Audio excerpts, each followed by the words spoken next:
प्रिय दोस्तों, यह एक नई श्रृंखला है जिसमें भारत और विश्व की उत्पत्ति से लेकर गांधी युग तक का वर्णन है। इस पूरी श्रृंखला में पौराणिक कथाओं की जगह इतिहास को प्राथमिकता दी गई है।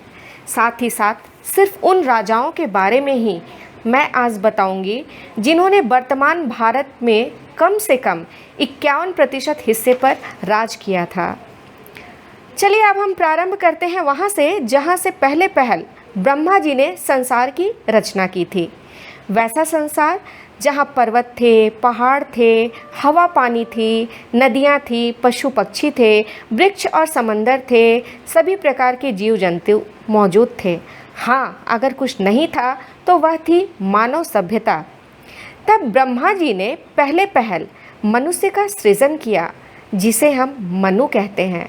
यानी पृथ्वी पर पहले मनुष्य के रूप में मनु का अवतरण हुआ। यहीं से सृष्टि में मानव का अस्तित्व आकार लेना प्रारंभ हुआ। जब महर्षि मनु को अपने मनुष्य होने का ज्ञान हुआ, उस समय वे सरयू नदी के तट पर बैठे हुए थे और आपको बता दें कि पहाड़ के पीछे से होने वाले सूर्योदय को वो निहार रहे थे। महर्षि मनु ही प्रथम गुरु थे जिन्होंने लोगों को सभ्यता समझाई।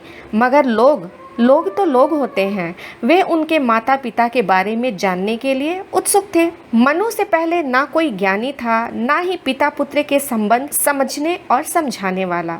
ऐसा कोई नहीं था जो मनु का वंश बता सके। मनु के कई पुत्र थे, जिसमें सबसे प्रमुख 2 पुत्र हैं, इक्ष्वाकु तथा इला। इक्ष्वाकु ने कहा, सूर्य मनु के धर्म पिता हैं, क्योंकि उन्हीं के दर्शन के पश्चात मनु को ज्ञान प्राप्ति हुई। जबकि इला मानते थे कि यह सब सूर्य नहीं, अपितु चंद्रमा की रोशनी का कमाल था। दोनों भाइयों में मतभेद अवश्य हुआ इस बात को लेकर, लेकिन ये मनभेद नहीं था। इक्ष्वाकु ने स्वयं को सूर्यवंशी कहा, जबकि इला ने अपने को चंद्रवंशी बताया। इक्ष्वाकु ने अयोध्या बसाई, जबकि इला ने प्रयागराज बसाया। दोनों ही नगरों के राजा बने, मगर इक्ष्वाकु का वंश इला के वंश से कोसों आगे निकल गया। बाद में इला के वंशजों ने अपनी राजधानी महिष्मती बनाई, जबकि इक्ष्वाकु के वंशज अयोध्या में ही रहे। दूर भविष्य में इक्ष्वाकु के वंशज सूर्यवंशी तथा इला के वंशज चंद्रवंशी कहलाए। सूर्यवंश में एक से एक महान राजाओं का तांता लगा रहा।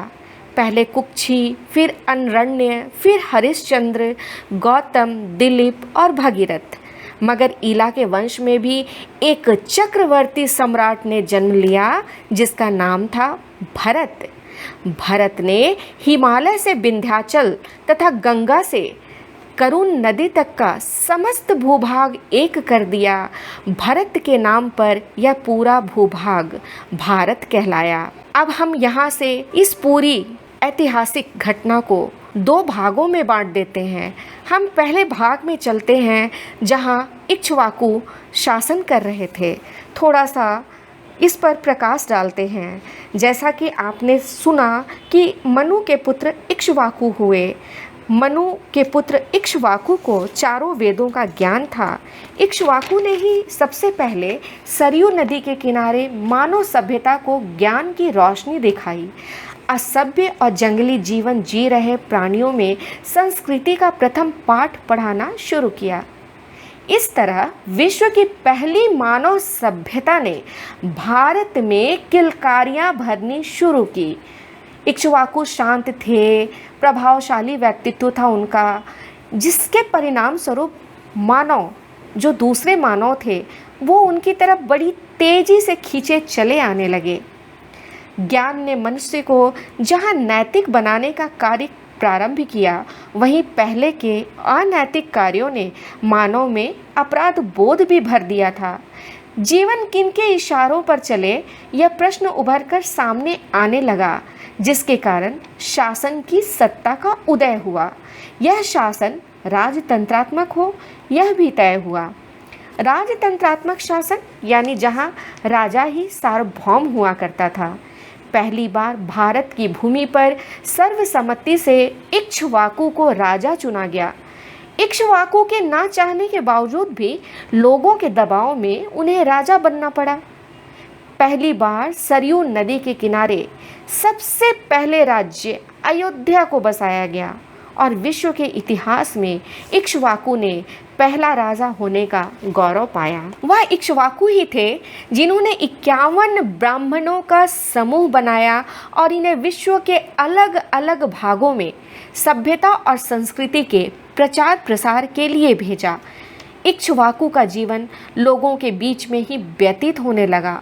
महलों के ऐशो आराम से दूर इक्ष्वाकु लोगों के बीच लोगों की तरह ही सादा जीवन जी रहे थे। चलिए अब समय को थोड़ा आगे बढ़ाते हैं। इक्ष्वाकु की अब मृत्यु हो चुकी थी और उनके पुत्र कुक्षी ने भारत की सत्ता की बागडोर अपने हाथों में ले ली थी।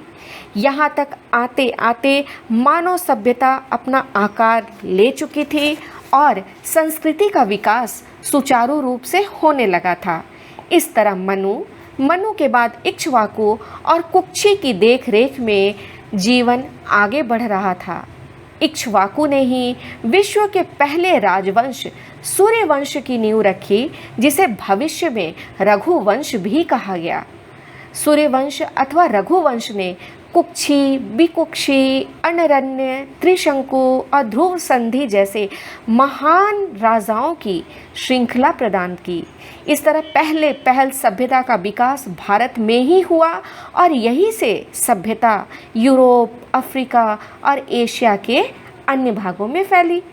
सभ्यता का यह विकास साम्राज्यवाद नहीं था, क्योंकि सूर्यवंश या रघुवंश इसने कभी भी शासन अपने हाथों में लेने की चेष्टा नहीं की, बल्कि विश्व के इन भागों में सभ्यता संस्कृति की रोशनी फैलकर वहाँ के लोगों को सभ्यता का यह विकास साम्राज्यवाद नहीं था, क्योंकि सूर्यवंश अथवा रघुवंश ने कभी भी शासन अपने हाथों में लेने की चेष्टा नहीं की, बल्कि विश्व के इन भागों में सभ्यता संस्कृति की रोशनी फैलाकर वहीं के लोगों को उसका प्रतिनिधित्व दे दिया। इस तरह आज की इस कड़ी में आपने देखा कि प्रथम पुरुष मनु के दो पुत्रों ने, इक्ष्वाकु और इला ने, सूर्यवंश और चंद्रवंश की नींव रखी।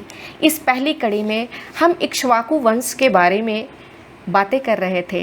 अगली कड़ी में हम चंद्रवंश या इला के वंश के बारे में भी बातें करेंगे। कुछ और कड़ियों को आगे बढ़ाएंगे और ये देखेंगे कि किस तरह से भारत की सभ्यता और संस्कृति का विकास विश्व के समस्त भागों में हुआ।